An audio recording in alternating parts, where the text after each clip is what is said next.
Ontem foi um dia muito interessante para a liberdade. Em mais de 40 cidades em Cuba aconteceram protestos contra o regime comunista, pessoas literalmente enchendo as ruas, gritando por liberdade. Isso deixou a esquerda extremamente confusa e tentando explicar alguma coisa do que estão acontecendo lá, e daí eles mudaram o assunto para e o embargo. Então vamos tentar entender o que está acontecendo lá em relação ao Covid, a economia, essa história de tudo é culpa do embargo e mais algumas coisas. Roda a vinheta.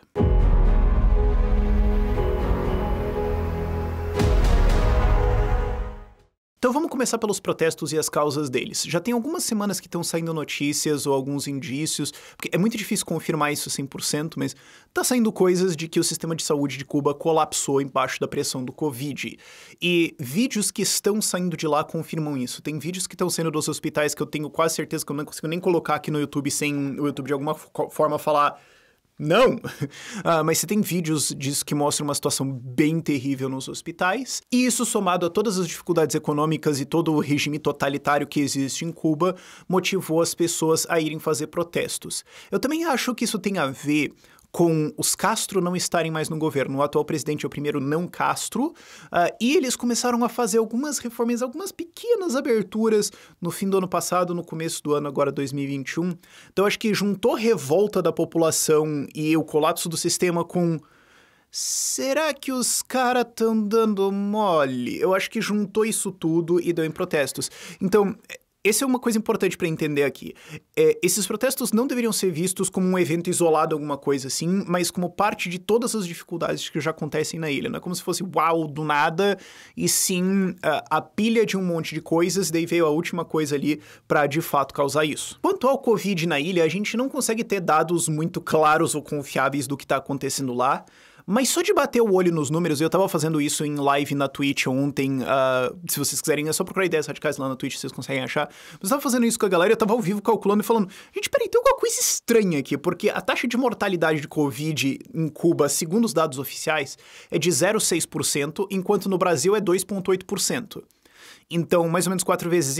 Então, assim, ou... estão cozinhando esses números pra caramba e um monte de gente que tá morrendo estão dizendo que é outras causas e tudo mais, ou Cuba tem uma puta grande cepa muito menos letal, um grande tratamento assim, e o mundo, tipo, cagou pra isso e não simplesmente quer saber. O que eu acho extremamente difícil de crer, porque se fosse esse o caso... Você não ia mais ter paz de a esquerda esfregando na tua cara de como, uau, os caras são excelentes no tratamento. Sendo que a única coisa que a gente ouviu sobre isso foi lá no começo da pandemia, o Boulos falando que Cuba desenvolveu uma vacina. Ele tweetou sobre isso, depois falou, não é uma vacina, é um tratamento, mas enfim, tipo, foi a única coisa que a gente ouviu. Então, assim, os números da ilha sobre o Covid são extremamente estranhos entre a taxa de mortalidade, e isso presumindo que todas as pessoas são diagnosticadas, o que também é bem difícil de acreditar. Então, se os números oficiais estão feios, imagina o que é a realidade do que está acontecendo na ilha. E assim, pelo jeito o governo cubano já tinha sacado que tinha algum descontentamento maior do que a média acontecendo lá, e já tinham intensificado ações militares e policiais, mas me parece que eles não realmente acreditaram que ia dar em alguma coisa muito grande, porque se você for ver a resposta militar, a resposta policial aos protestos foi muito fraca, muito demorada. Então, pelo jeito eles sacaram, tipo, tem chance de dar alguma coisa aqui, mas, sabe? Então, de novo, isso reforça a coisa de que não é como se fosse, uau, uma coisa do nada, porque a CIA orquestrou tudo, e sim, as pessoas já estavam descontentes pra caramba, a situação foi se agravando ao longo das últimas semanas e culminou nos eventos de ontem, que não necessariamente são o pico do que tá acontecendo, mas a gente conversa lá mais pra frente do que pode acontecer. Os protestos começaram numa cidade, a primeira cidade que teve protestos foi San Antonio, e depois eles começaram a se espalhar.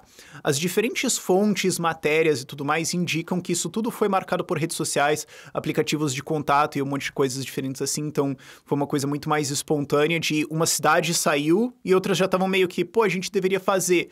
Aí quando uma cidade sai, a outra sai, quando a outra sai, todo mundo sai.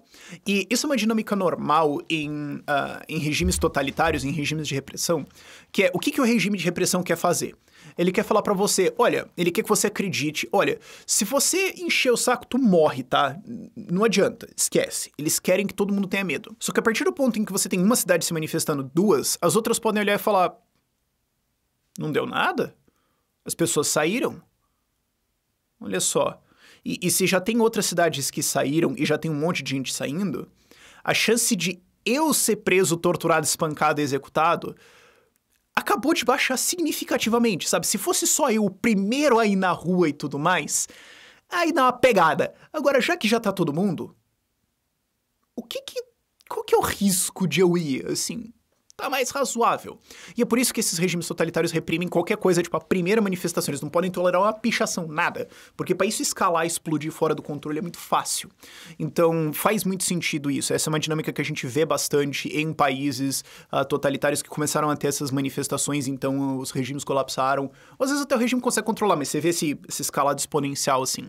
Então, faz sentido isso. As cidades começaram a ter protestos, começaram a circular muitos vídeos dos protestos acontecendo, as pessoas chamando e tudo mais.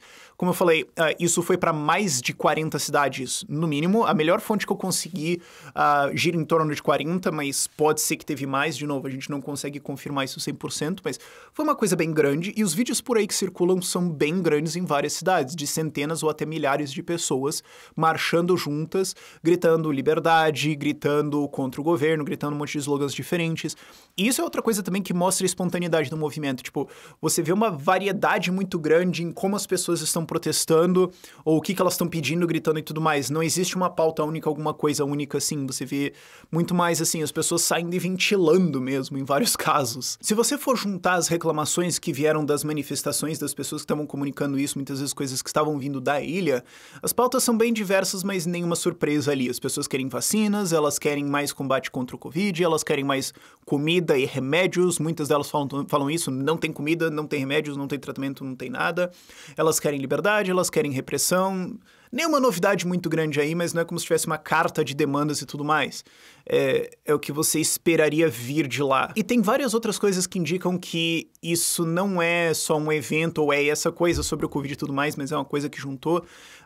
E indicam também o quanto que você tem comunicações dentro da ilha clandestinamente acontecendo entre as pessoas, porque isso sempre existe. Quando você tem esses regimes totalitários, as pessoas desenvolvem formas de se comunicar, de trocar os mercados negros, seja de informação ou de produtos, etc. dentro. Eles são muito normais.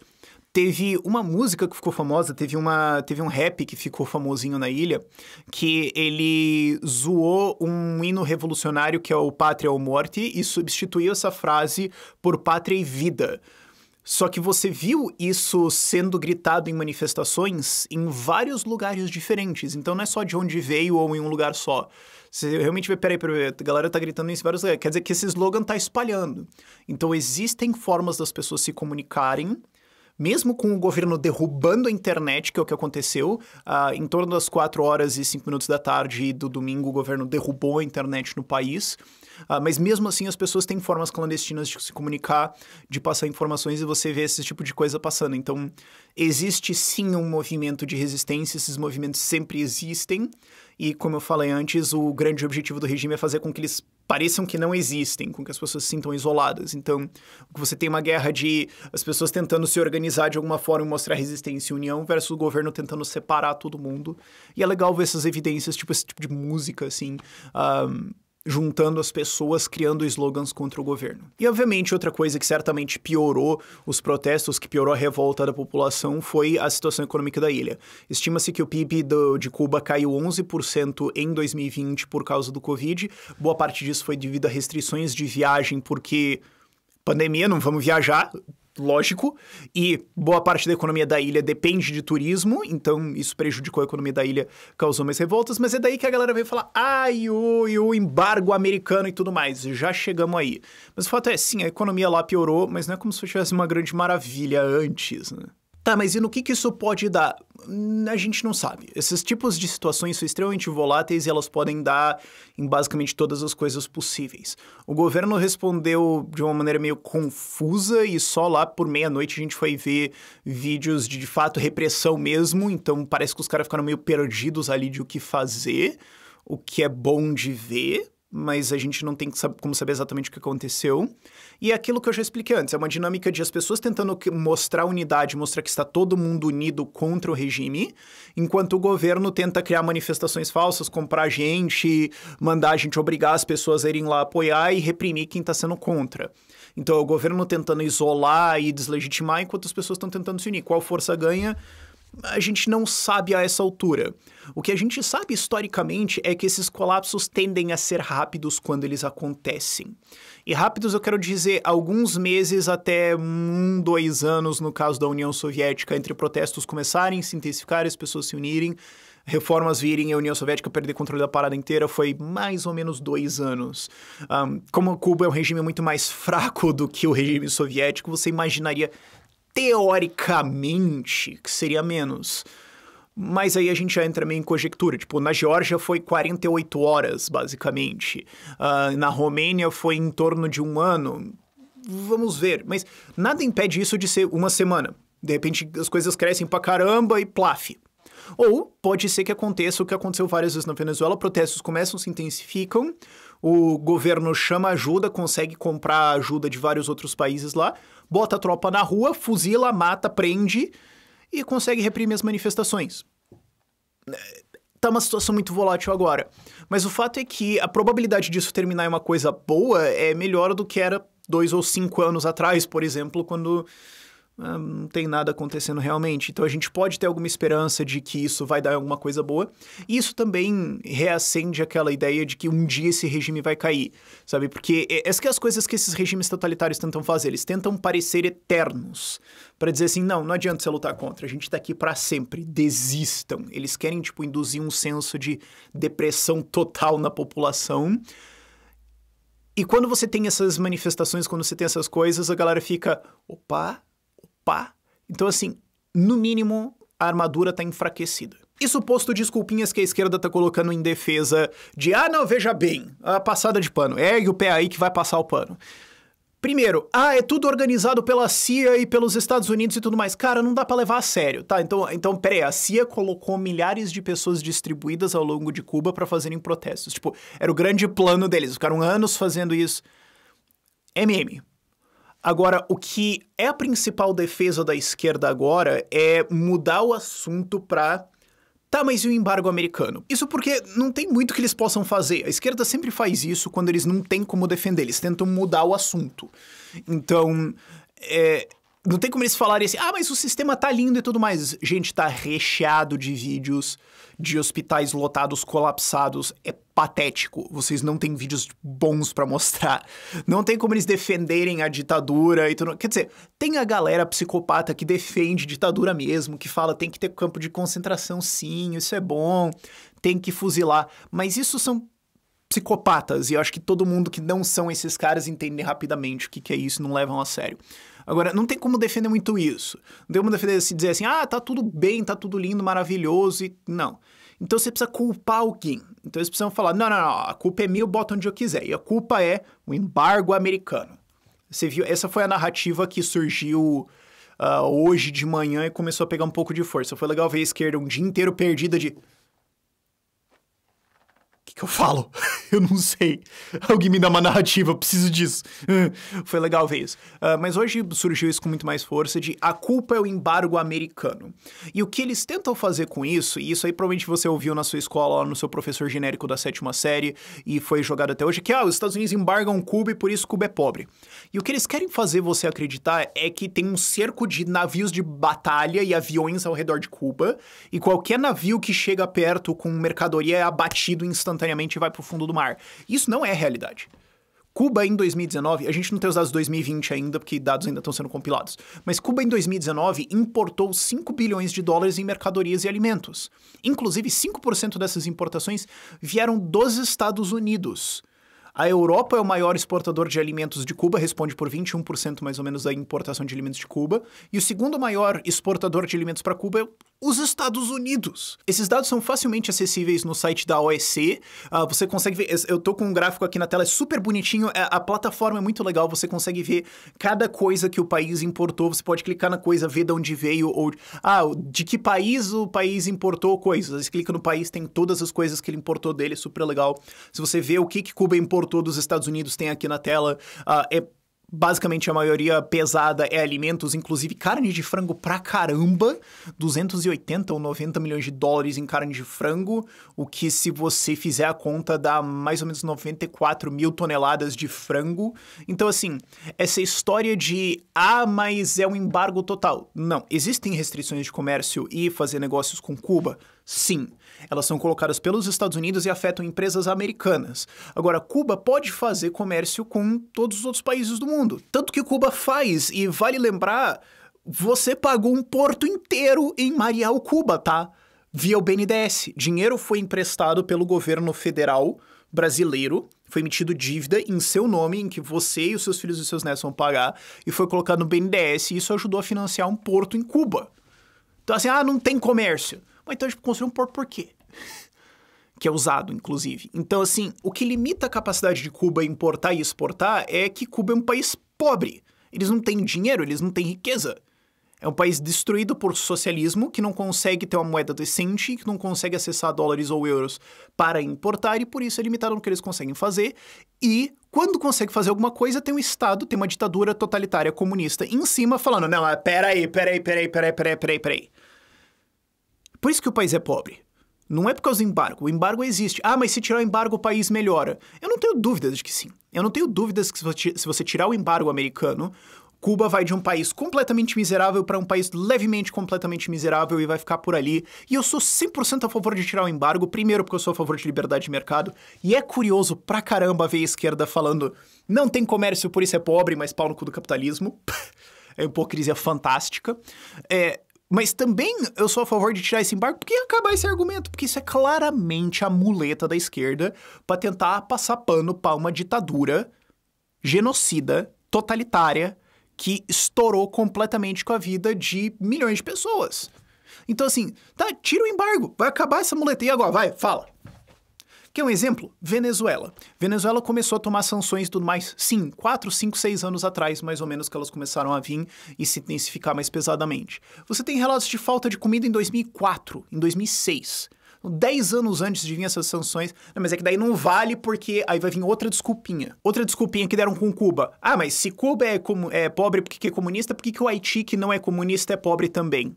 O Haiti é o terceiro pior país em termos de liberdade de fazer negócios, no ranking do Banco Mundial ali da região. Ele só perde para Cuba e Venezuela. Então, de novo, a galera fala, mas lá não tem uma ditadura totalitária comunista. E aí, por que é pobre? Porque eles têm todo o Estado regulando tudo, taxando tudo, impossibilitando tudo, é só que falta a ditadura em cima, é só isso. E mesmo assim, vamos tentar fazer o seguinte, vamos tentar conceder o argumento inteiro e ainda mostrar que tá errado. Digamos que toda a pobreza de Cuba vem por causa do embargo. Eu discordo completamente disso. Mas digamos, se você tirasse o embargo, Cuba então vira um país rico e próspero e tudo mais. Então tá tudo bem ter uma ditadura?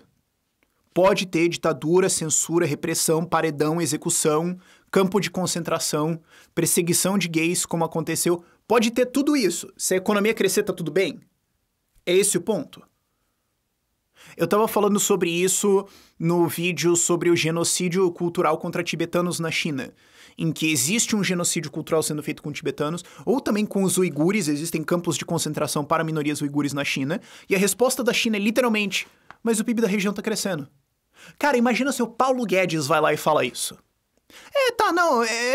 Tem os indígenas aí e tudo mais, mas vamos fazer o seguinte, a gente vai acabar com a cultura deles, colocar eles aqui pra trabalhar, forçar aqui e tudo mais, censurar eles pra caramba, quem discordar da gente a gente manda prender, mas o PIB vai crescer 10% ao ano, então cala a boca. Imagina que o Guedes fala isso. O que essa galera de Cuba, linda, maravilhosa, abaixa o embargo e tudo mais, o que essa galera ia falar disso? É óbvio que eles não iam tolerar. Então, não é se a economia crescer, tudo bem a ditadura. Não. E não é sobre o embargo, é sobre defender a ditadura. É um esforço gigante para passar pano para um regime totalitário, genocida, ditatorial. E eles ficam tentando encontrar desculpinha. É só isso. Eu posso conceder a ideia inteira de que Cuba é pobre por causa do embargo e ainda falar, mas ainda assim você tá querendo dizer que tudo bem ter ditadura e matar um monte de gente desde que a economia cresça. Tu ainda é um psicopata. Mas enfim, por enquanto é isso que a gente sabe que está acontecendo e agora vamos ter que acompanhar e torcer para que essas manifestações cresçam, esse regime caia e liberdade possa vir em Cuba. E daí a gente pode sonhar, será que eles vão então rejeitar a ideia de comunismo completamente e virar um país extremamente livre? Cara, seria muito massa se isso acontecesse. Imagina que doido. Cuba virar mais livre que o Brasil mais rápido. Seria engraçado se isso acontecesse, no mínimo. Mas agora a gente pode torcer e tentar ver mais informações, entender mais o que está acontecendo conforme informações saem. Por esse vídeo é isso. Tchau, tchau.